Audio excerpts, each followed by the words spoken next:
Hello, my horror-loving dudes. I'm KillJoy Jake, and today we're doing a review of Winnie the Pooh, Blood and Honey, which, yes, is an actual movie. I have never wanted to eat honey more in my entire life after watching this film, too. Yeah, that's expired.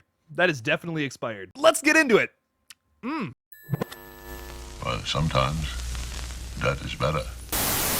Winnie the Pooh, Blood and Honey is an absolutely ridiculous 2023 British independent horror film. Written, directed, and co-produced by Rhys Frake Waterfield in his directorial debut. With a budget under $100,000, this movie is already raking in some big bucks, making over $1 million so far. Now, if you're clicking on this and you're wondering to yourself, Jake, how in the heck did a Winnie the Pooh slasher movie happen? Like, how did these people get the rights to Winnie the Pooh to do this thing? Well, basically, Winnie the Pooh recently fell into the public domain because the original 1926 book is public domain. Free to use, go nuts, do whatever you want with it. And Rhys here is already capitalizing on that, let me tell you. I just got to see Winnie the Pooh, Blood and Honey last night, which premiered in Mexico on January 26th of this year, but I got to see it here in the States. I really enjoyed it. I think it is absolutely one of those so bad it's good kind of movies, for sure. The thing about so bad it's good movies is that they have to be done right, they have to be funny, or they're just not going to land. They're going to just simply be bad. This movie thankfully leans into its heavily ridiculous premise and makes something really special here, I think. It's nothing you haven't already seen the Ginger Dead Man do, but I mean, it's still really fun. I really enjoyed it. I don't really know what I can say without spoiling things. Like, should I even do a non-spoiler review for this? I don't know, but I'm gonna get into some spoilers here because what can I say about this movie without spoiling it? It's all about the kills. It's all about kills and Winnie the Pooh running around murdering a bunch of girls. That's the extent of this movie. Were you expecting anything else? Were you expecting deep characters? No, come on. Overall, I think the kills are pretty solid. A lot of practical effects here that I really appreciated. Some of them look pretty good, but then also you have scenes where Piglet is just splashing around his sledgehammer in a pool and he's supposed to be hitting a girl that's in front of him, but he's very clearly just hitting the water in the pool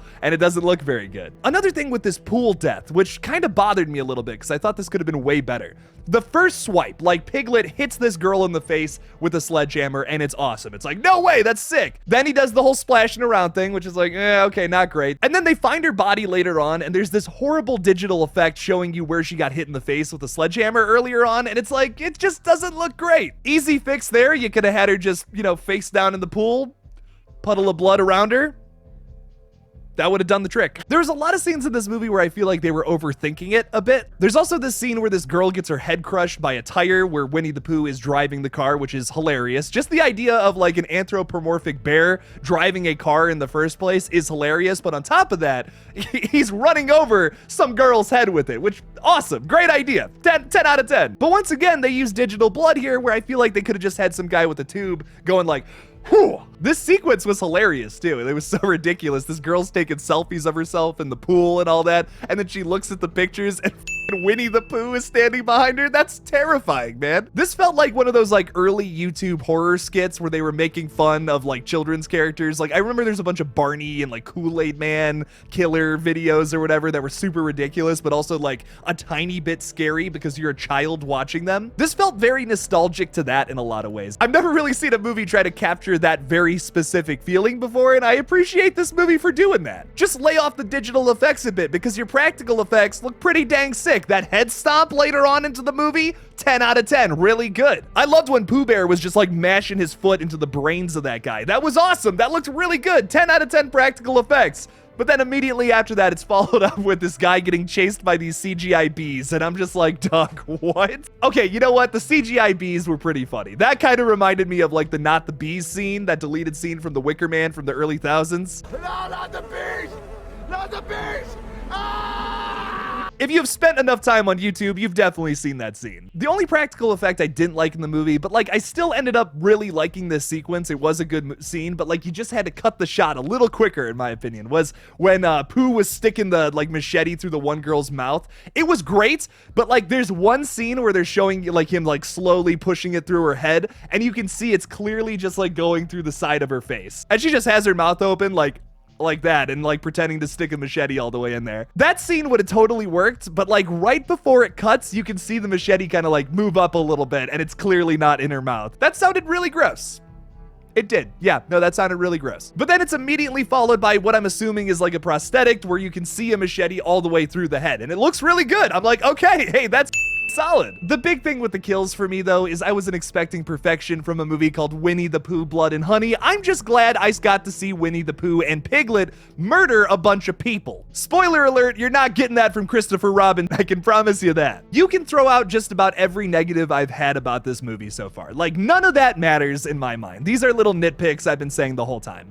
Really, my only issue with the entire film is the way it ends. It feels a little rushed. The filmmakers recently announced they wanted to do a sequel, but I was a little disappointed that they didn't kill Winnie the Pooh or Christopher Robin at the end of this film. I get that they want to make a sequel. Trust me, I would want to make a sequel too. But you couldn't have given me like a fake out Jason Voorhees death. I mean, they kind of do that, but then the movie ends up going on for another 5 minutes and then there's like a whole other scene. Like, I would have preferred a fake out death here. Have them get away, you know, whatever, and then Winnie the Pooh, just like one last scare like that, cut, end of movie. That would have been perfect. And you know, yes, stereotypical, but that's kind of what I wanted from this movie. I wanted your stereotypical slasher, and 90% of it, I think, falls under that. But this ending kind of scoffs it a little bit. A really big positive I have about this movie, too, is it's surprisingly shot really well. Like, the cinematography is like a 10 out of 10 for like a normal horror movie. They had way too good of a DP for this little movie.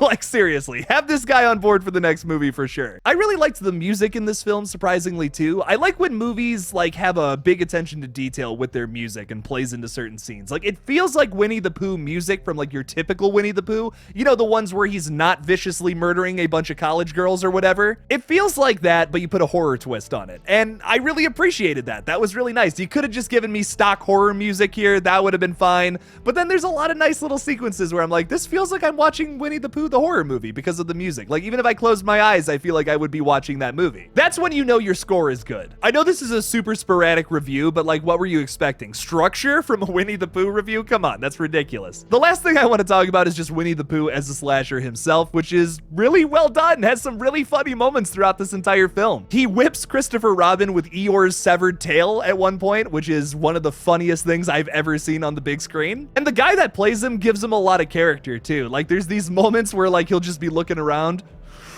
and then he'll just look up like that. And it's so funny. Like, the music works with it really well, and it's so over the top, it's ridiculous. My favorite shot of the entire movie is when this one girl, she's like coming into town, and she's like on the phone trying to get some cell reception. She's like, oh, I can't make it to the cabin. Help me out. I don't know where I'm at. And she looks into the woods, and Winnie the Pooh is just standing there, and it's like super menacing. And then he just starts like get out running at her. I don't know who came up with that scene. Reese, if that was you, my dude, fantastic. Hats off to you. Is this a masterpiece? The greatest horror movie ever made. Ooh, I'm gonna scratch my nutsack, or what? That's not the right word. The mustache, not nutsack. No, it's not that. It's not the greatest horror movie ever made. Not even close. But you know what? It was a lot of fun, and hell, I would even watch it again. Like, if someone was like, I haven't seen Winnie the Pooh, yeah, I'll watch it again. This is a great movie to pair with something like Willy's Wonderland, The Ginger Dead Man, Sharknado. It fits perfectly into that category, and it never feels too much to the point where it's like, okay, this is actually just awful. Thank you so much for watching this new review video of Winnie the Pooh, Blood and Honey. Don't forget to like this video and subscribe for more horror reviews in the future. Please consider supporting me on Patreon as well by clicking that link in the description below. And as always, don't forget to kill it out there, y'all.